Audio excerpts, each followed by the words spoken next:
Welcome to Beaded Doilies by Shell. In this video I'm going to be going over the three main parts of creating a doily. The first is the beads. Back in 1988 when I first taught myself a version of the 2-needle right angle weave, I chose the 4mm faceted beads to be my primary bead. When I went online in 2001, I met other beaders, and I found they liked to bead with many different types of beads. So when I got into the beaded doilies in 2005, I tested them with all types of beads. I even did one with daggers, which I don't recommend for larger pieces, but it made a cool little flower with the very small size doily.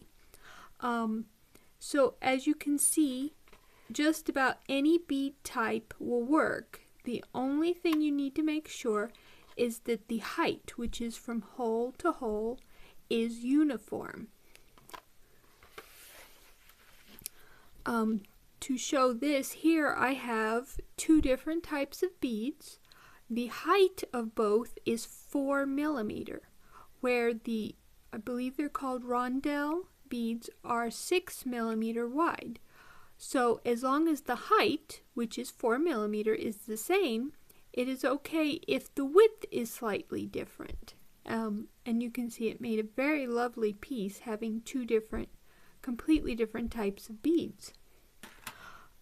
I also used many different bead types. I just went to the store and just bought beads that I thought looked cool and tested them with the doilies and had lots of fun.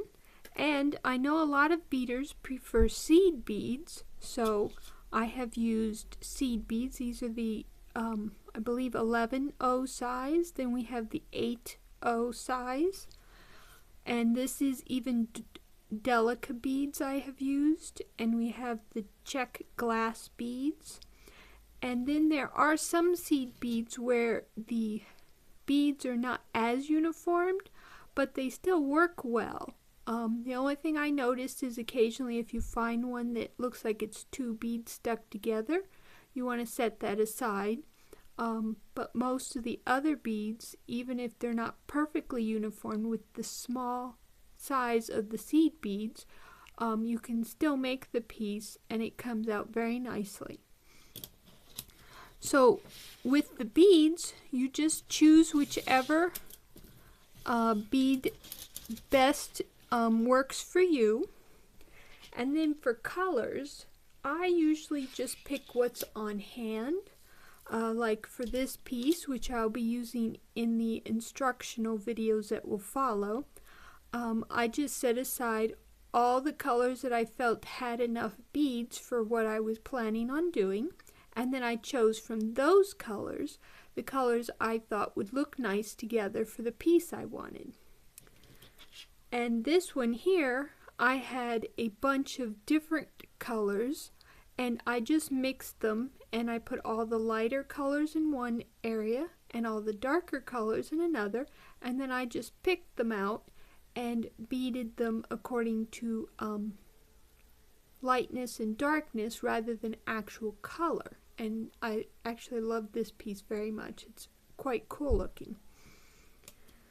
So a lot of my patterns don't actually have colors picked out for you. They let you choose the colors that you would like. But some of my patterns, this isn't a doily, but I do have picture doilies, and those ones will give you color suggestions. Most of my color suggestions are for the faceted beads because that is my primary bead, but there's not as many choices with those as with like the seed beads, so you'll be able to pick out seed bead colors that are pretty similar without running into too much problems.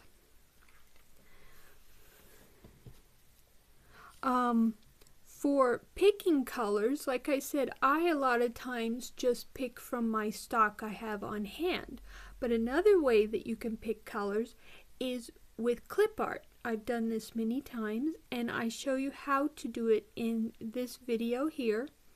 And what I do is I take a clip art to a color scheme generator website and use it to give me a palette, and then from the palette I choose the beads that I want to use in my piece. Now I use fishing line with my faceted beads because in 1988 I lived in the Florida Keys and fishing line was very readily available and it was very strong. So being a teenager, I chose to use it with my faceted beads because I wanted a string that wouldn't break very easily. When you choose your beads, you want to choose a string that goes best with your beads. For example, this here I use an invisible beading cord that I got from Fire Mountain Gems when I beaded it. And for these I used actually I believe it was invisible thread that worked very nicely with these.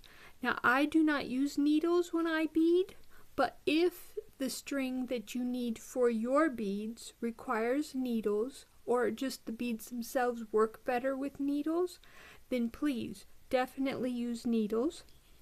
Now for the patterns, I have many different shapes. When I was introduced to doilies in 2005, it was the hexagon, which in my round doilies you will see an outline, which is for the hexagon pattern.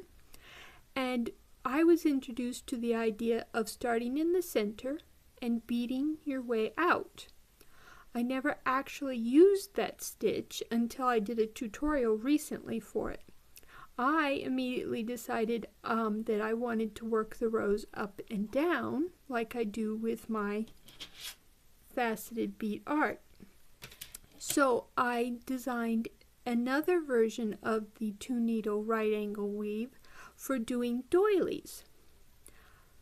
And because of that, I've been able to create many different shapes doilies, because then you can just work the piece up and down and make it pretty much any shape you want. Now, I like to keep my stitch simple, so I didn't try to figure out how to increase. So what I do is I usually start at the center of the shaped doilies, the bottom center, and I create half the doily, and then I add on the other half of the doily. And so for the round, I recommend that you start at the bottom center. Same with the heart shaped, you would start at the bottom center. The egg also, you would start at the bottom center. Now for more rectangular or square patterns, you can start at the bottom right, or if you prefer the bottom left, either side will be fine. And then you create the body for the cross, and then you add on the arms and do those. And I will be showing that also in my tutorials which will follow. The band and square patterns also include what I call shadow beads. These beads are for repeating your pattern to get whatever length you need. And I do have a tutorial up for the beading tutorial for band instructions, and that shows you how to repeat the pattern to get the length that you need. Most of my doily tutorials are at this playlist. I have the 4 hexagon doily tutorials because there's 4 ways that you can create the hexagon doilies.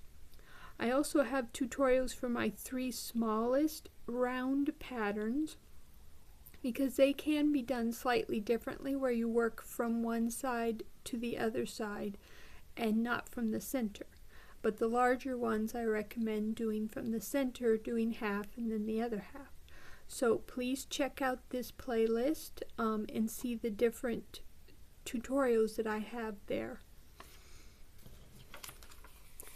And then, like I said, for the hexagon, which I do have 4 videos up for that, you can either start on the bottom right or bottom left, depending on which way you work your pattern, or you can start in the center, which for my patterns I do have marked with a C, so you can find the center very easily if you prefer to work it that way.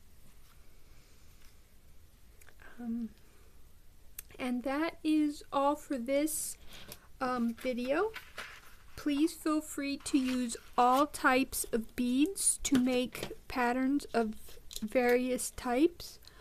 Also, once you have learned the stitch, you might want to check out my accent bead video.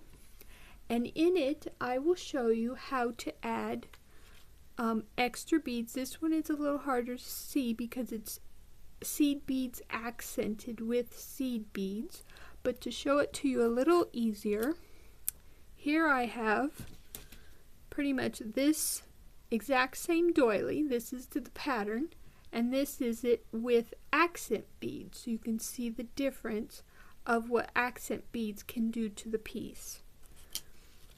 And I also have this one here where I used large beads for the pattern itself, and then I used some small beads to accent it.